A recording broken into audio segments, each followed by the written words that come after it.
मुलुक महाराष्ट्र या बुलेटिनची सुरुवात आपण करणार आहोत शिवसेनेतल्या मोठ्या राजकीय बातमीनं। एकनाथ शिंदेंनी बंड केल्यानंतर शिवसेनेमध्ये एकच भूकंप झाला आणि त्या भूकंपानंतर धक्क्यांची मालिका ही शिवसेनेतली काही केल्या थांबायचं नाव घेत नाहीये।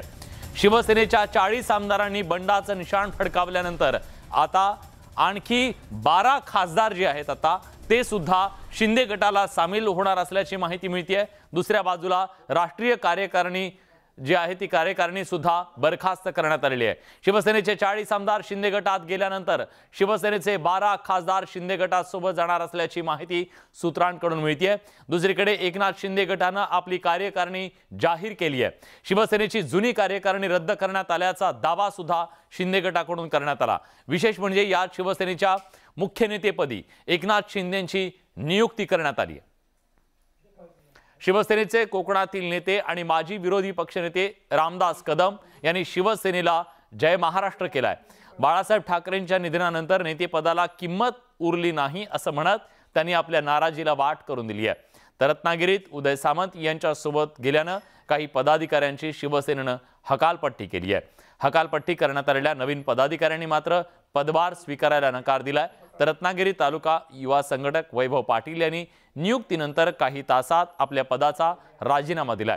एकूणच सर्व घडामोडींमुळे उद्धव ठाकरेंना मोठा धक्का बसलाय।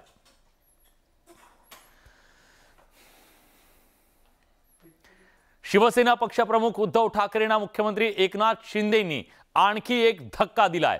आमदारांपाठोपाठ आता खासदारांनी सुद्धा उद्धव ठाकरेंची साथ सोडल्याचं समोर आलंय।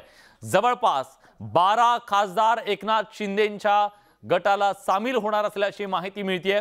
2/3 खासदार फुटल्यानं उद्धव ठाकरेंसमोरचं पक्ष वाचवण्याचं एक कडवं आव्हान उभं राहिलेलं आहे आणि या आव्हानातून उद्धव ठाकरे शिवसेनेला कसं वाचवतात हे पाहणं महत्त्वाचं असेल।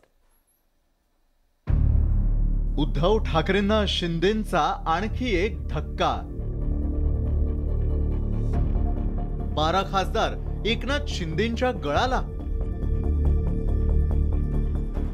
खासदारांनीही सोडली ठाकरेंची साथ।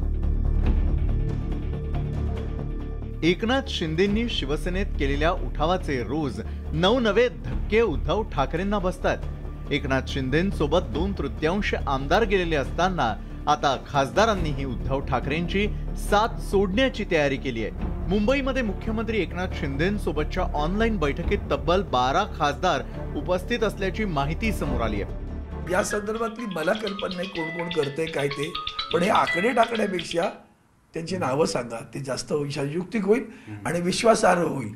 नाही तर बातमी आहे त्याच्यात बात आहे आणि मी आहे, बात राहिली बाजूला आणि मी मात्र जास्त डोकावतो असं काही वेळा दिसतं, ते काही योग्य असं मला वाटत नाही। पण कदाचित काही दिवसांपूर्वी न्यूज 18 लोकमत सोबत बोलताना उदय सामंत यांनीही तसाच दावा केला होता।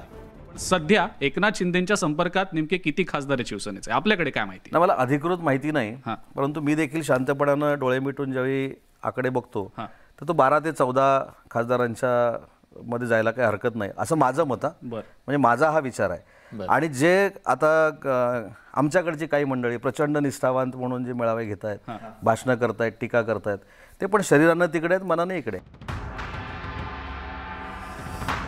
शिवसेनेतल्या अनेक खासदारांना एकनाथ शिंदे यांच्याकडे ओढा होता।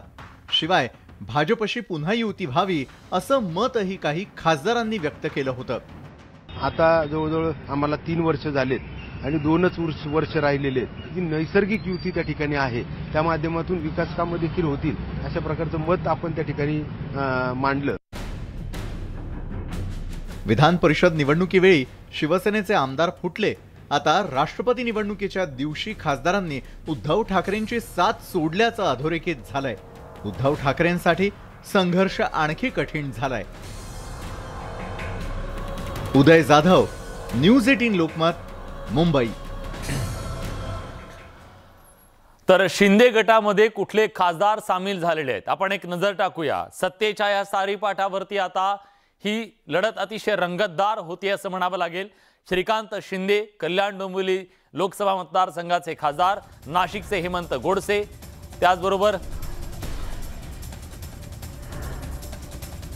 राहुल शेवाळे दक्षिण मध्य मुंबईचे खासदार, हेमंत पाटील हिंगोलीचे, राजेंद्र गावित, कृपाल तुमाणे, रामटेकचे भावना गवळी या यवतमाळ वाशिमच्या खासदार आहेत. मावळचे श्रीरंग बारणे,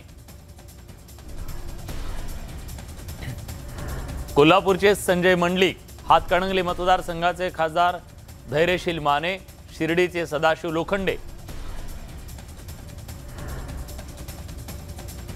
हे सगळे आता शिंदे गटात सामील झाल्याचं किंवा होणार असल्याचं कळतंय.